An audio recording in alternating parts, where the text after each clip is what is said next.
Am I playing Honkai Impact? Because for some reason there's a hot woman with an insane aerial animation on my screen right now. Shout out all my Honkai Impact players, but for real though, getting back on topic, Cloud Retainer finally becomes playable with our 4th Lantern Right, and needless to say, she's a bit of an enigma. The devs themselves said they wanted to bring the underutilized plunge attack mechanic to life with her kit, and honestly they did a pretty decent job again like they did with Chevreuse and Overload last patch. But as much as I want to call Xianyun strong, you need to understand why and where you should use her, because she's not necessarily that rare omnipotent plug-and-play support we would all love to have on our accounts.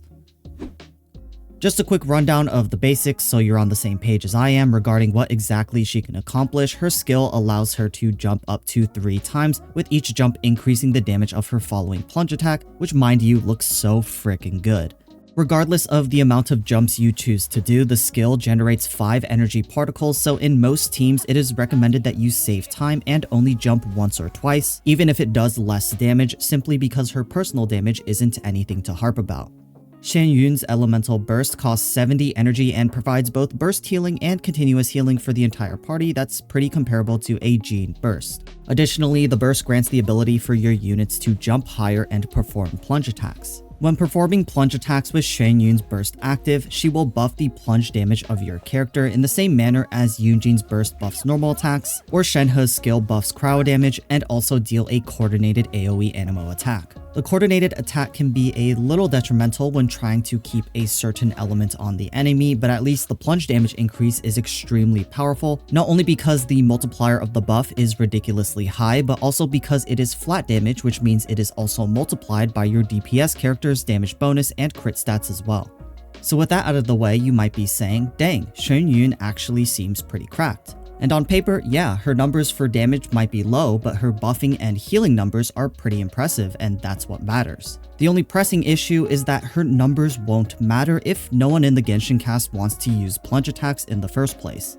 Of course, she can simply function as an animo healer, which is nice for almost every team, but chances are you're pulling Xianyun for her full potential and not just one small part of her kit.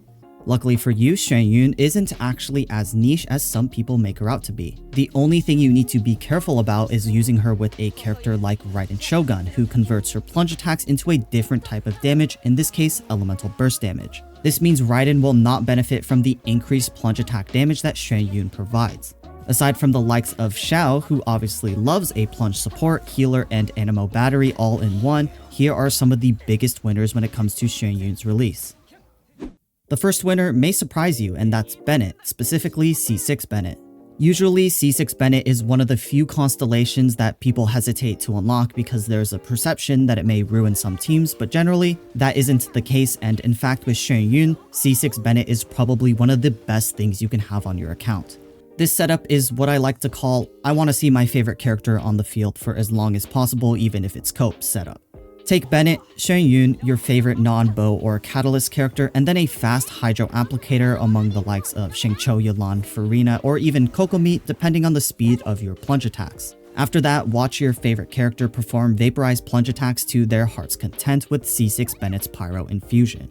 In a more meta type of setup, if you want to call it that, you can even enable Bennett DPS, where he alternates between plunge attacks and tap elemental skills in a perfect timing interval.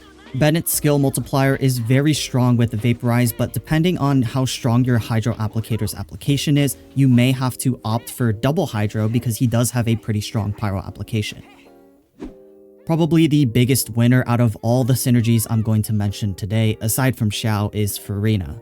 I'm not going to sugarcoat it and tell you the straight truth, without Furina, Xianyun is a lot more niche. You can look back and say Jean skyrocketed in popularity with Furina's release due to her ability to heal the whole party, so Xianyun, who also has a party-wide healing, obviously sees the same effect. And while that is most definitely true, another reason why Furina is almost a must-have in many Xianyun teams is because of the way plunge attacks work in Genshin. It's pretty simple. Different weapon types have different plunge animations, which lead to different ways you need to animation cancel the plunge attack to speed up the frequency at which you can use them. Take claymores for example. They have the strongest plunge attacks out of any weapon type and don't take that much time to wind up relative to their normal attacks. To animation cancel Claymore plunge attacks, you can dodge or input a normal attack upon landing, but in some cases where the Claymore character has a slow start to the normal attack combo, then you prefer to dash instead. Polearms, on the other hand, have pretty fast normal attacks, but their plunge attack animations have a wind-up time that may be fast for Claymore standards, but definitely are on the slow side when compared to polearm normal attacks. And to add on to that, you cannot cancel the end lag of a polearm plunge attack by dashing. The only way to do so is by normal attacking immediately after landing and then animation canceling the normal attack by jumping once again. This mechanic lends itself to work well with characters that require the player to normal attack to activate their off-field abilities, like a Xiao, Yelan, or Beidou Burst for example. Furina is one of the only and the best long-duration Hydro applicators that works well with all types of characters paired with Xianyun.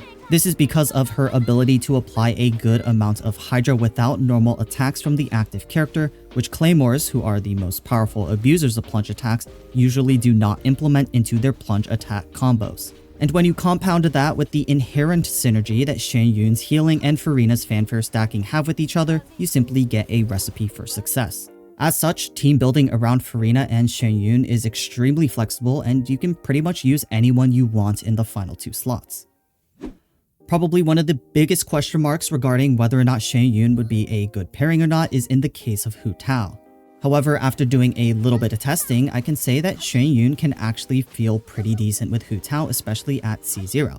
As many Hu Tao mains know, you have 2 options, which is either to repeat 1 normal attack into a charge attack, or repeat 2 normal attacks into a charge attack, commonly abbreviated N1C and N2C respectively. With Hu Tao's C1, you usually dash to cancel these charge attacks, so incorporating Xianyun's enabled plunge attacks is usually a side grade depending on the quality of your Xianyun's buffing power, but with C0, you cancel these charge attacks with a short jump that looks something like this. Sacrificing a little bit of time to perform buffed plunge attacks with Xianyun's support can actually lead to a DPS increase with C0 Hu Tao, despite the fact that your total charge attack combos go from 7 to 8 per rotation down to about 5 when incorporating plunge attacks. This is all thanks to the fact that polearms need to cancel plunge attacks with normal attacks, like I mentioned in the Furina section, which creates a seamless loop with Hu Tao's best combo. Aside from Hu Tao and Xianyun, usually this team wants double Hydro in the final 2 slots. A standard VV Vape or Vaporized team with a Viridescent Venerer Animo character, for those who don't know the abbreviation, usually only consists of 1 Hydro, but because of Hu Tao's diverse usage of normal, charge, and plunge attacks, she will consume more Hydro application than normal. Thus, you're going to need to select 2 options between the usual Xiao, Furina, Yelan, and Kokomi. And if you aren't seeing a pattern by now, let me spell it out for you. Vaporize is the name of the game when it comes to plunge attacks, while Dendro teams usually don't need plunge attacks since many of them focus on the Bloom, Hyper Bloom, and Burgeon creation.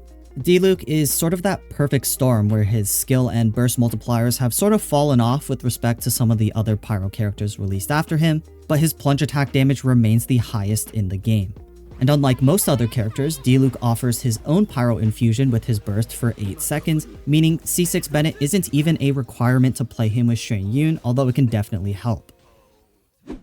Up next, we have one of those cases with Yae Miko where she has no inherent synergy with plunge attacks, but her other modes of attacking are so bad that it's actually a significant DPS increase to on-field her with Xianyun, rather than on-field her without Xianyun.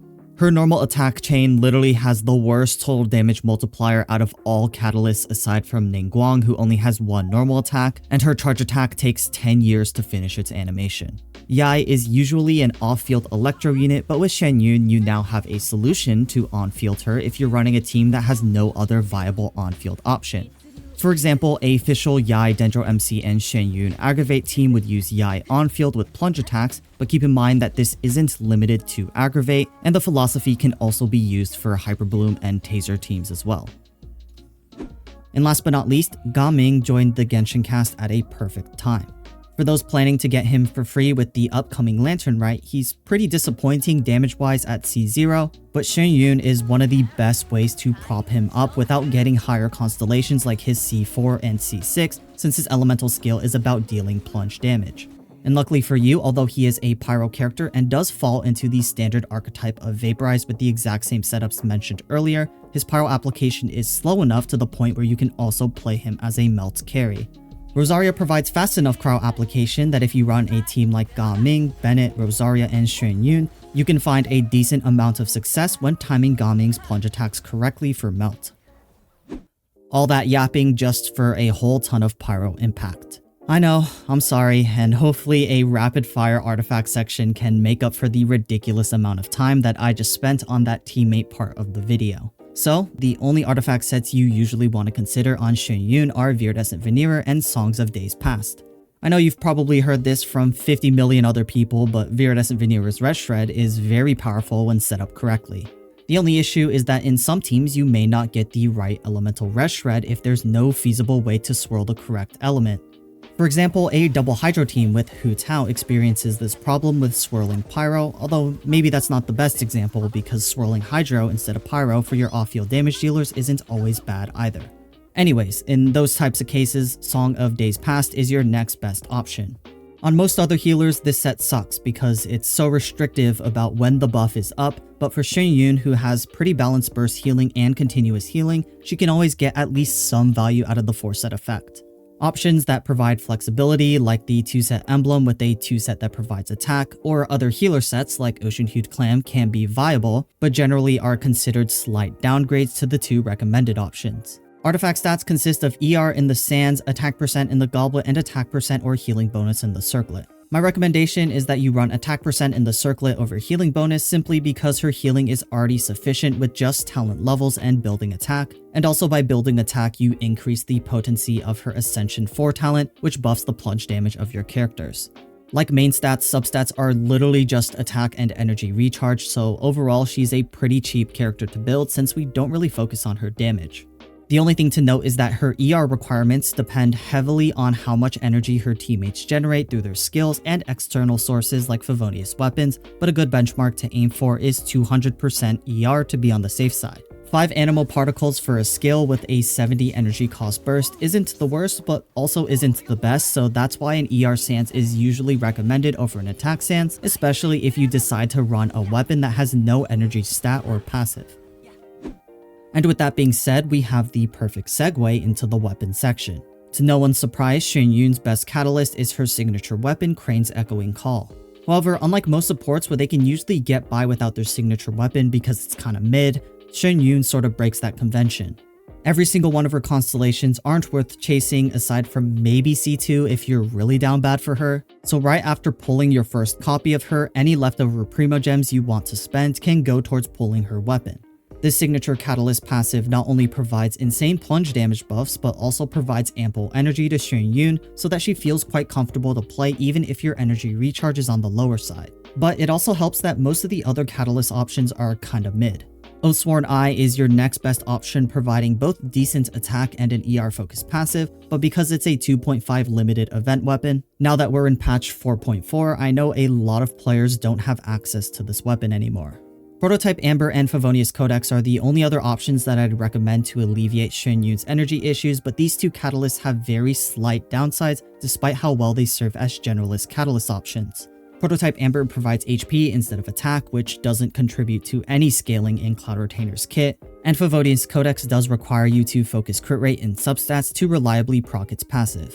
Any other 5-star weapon that provides attack percent like Scoured Atlas or Memories of Dust are absolutely mid on Xianyun because they just don't provide any energy, but you still can use them.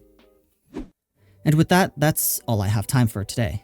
Hopefully you guys are excited about Cloud Retainer's playable human form as much as I am, and most importantly, I hope this guide was helpful for building the perfect Xianyun. Other than that, it's the same as always. I'll see y'all in the next one.